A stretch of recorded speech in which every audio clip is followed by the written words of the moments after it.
welcome back to the Wes Miller Show, presented by the UNCG Alumni Association. But Coach has stepped away. It's now the Asad Lamot Show, which I'm sure viewership is just skyrocketing right now with Asad joining the show. And Asad, it's great to have you, my friend. Great to have you with us. And more importantly, are you surviving this time period right now? I know you got a lot of basketball games to get through, but also it's finals week for you. So that's definitely a struggle. So definitely got to do a lot of time managing. So luckily today we got off, so I'll try to put my head in the books extra hard today or something.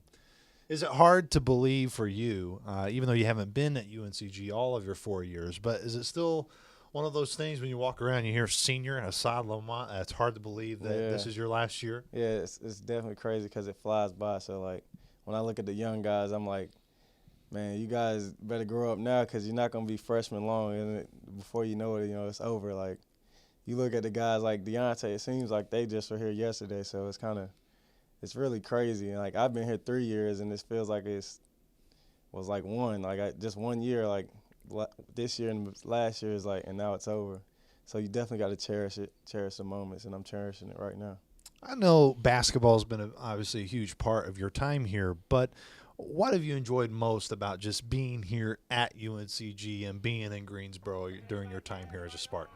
Well, basically Greensboro is already home for me, so it's like I'm at my home school, I'm in my hometown. Basically, I went to high school here, so it's like I'm familiar with it, and it's like I'm doing it for the city, not just myself and my school. So it's like I'm a home presence, and this is like, basically my home. I feel like it's the second part of me, so it's pretty easy.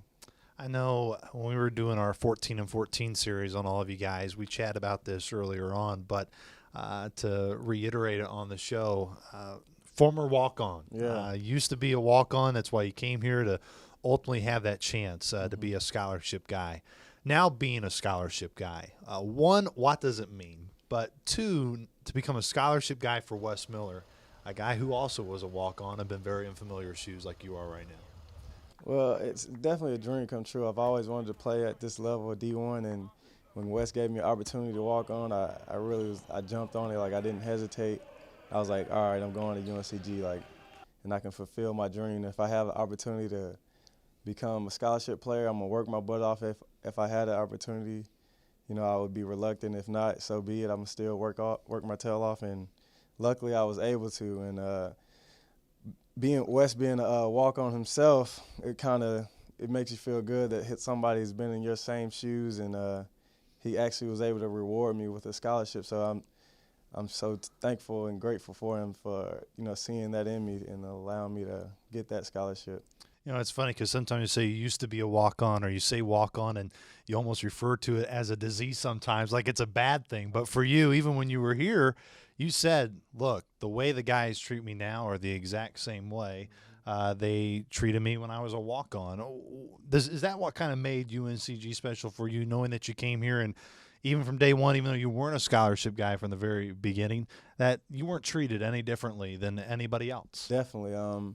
Like guys like Garrett Collins, he tells me all the time, he's like, man, he says it jokingly, but he's like, man, you're my role model, blah, blah, blah, because he's a walk-on, but, you would never know Garrett's a walk-on. Like, I still treat him like all the other guys. We all treat each other the same, and even with Mike, like Mike's a part of the team, and he was, just last year, he was a part of the student campus, student body or whatever, and, we just embrace that type of stuff. Like, if you hold someone out and kind of like belittle them for being a walk-on, that really takes away from the team vibe.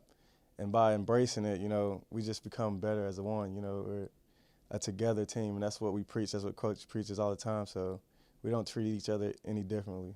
Let's turn now to the action on the floor. How big was the win against Jacksonville Sunday, especially when you look at it from a big picture perspective? You guys as a team where you've been in every game this year, even the games that didn't go your guys' way, you've had a chance late in those games to win each of those contests. But in saying that, to finally be in the same situation on Sunday against Jacksonville, this time seal the deal, how big was it knowing that that's something in the previous games where you weren't able to do so and you were finally put that to rest and finally close out a game that you guys had a lead? That was essential for us because all the other games we've been in it late and we'd either give up a lead or things just didn't turn our way. And for us, we kept building on it, we kept working, and we finally, made that hump because we know we can win and we know we have what it takes. It was just, putting it all together, and we made it happen last night, and we're going to continue to make it happen. It's just that we had to, take a couple bumps and bruises and get it right early so we can get it right further down on the road. Because we had all 3 games that we lost one essentially at one point in time, and it's either some late game mistake that we've been making, and coach has been preaching on paying attention to the details, focusing, making those little details, especially in crunch time, to seal the win, and it feels great. Especially that's our first D1 win, so we're trying to build on that now. And for you, Asad, moving forward, I know it's a team game, and you guys look at this from a team perspective. And in saying that, what do you want to see you guys improve as a team, but also you personally, whenever you get called upon the floor? You were great behind the arc this past weekend, going 4 of 8 from downtown in 3 games combined. But what would you like to see from yourself, but also this team? What do you guys need to do to continue to make steps forward and be a SoCon championship caliber team that you all want to be? Well, it all starts on defense. We all got to buckle down and, get stops, and that's how you win the game is defense. So if we keep approaching each day in practice or in every game, as a team mentality, and especially focusing on the defensive part, because offense is going to come. As you've seen, we're scoring the ball at will. We just need to, get those stops to prevent the other team from scoring and get those wins and seal the deal. So we especially pay close attention to defense, rebounding, all those little details that really come into play to get a win. And we will see if the Spartans can get a win on Wednesday night against NCANT, the Aggies, another team here in Greensboro. Asad, I know I didn't quiz you this week on your teammates' tweets, but I still hope you had fun coming on the show. Thanks so much for the time.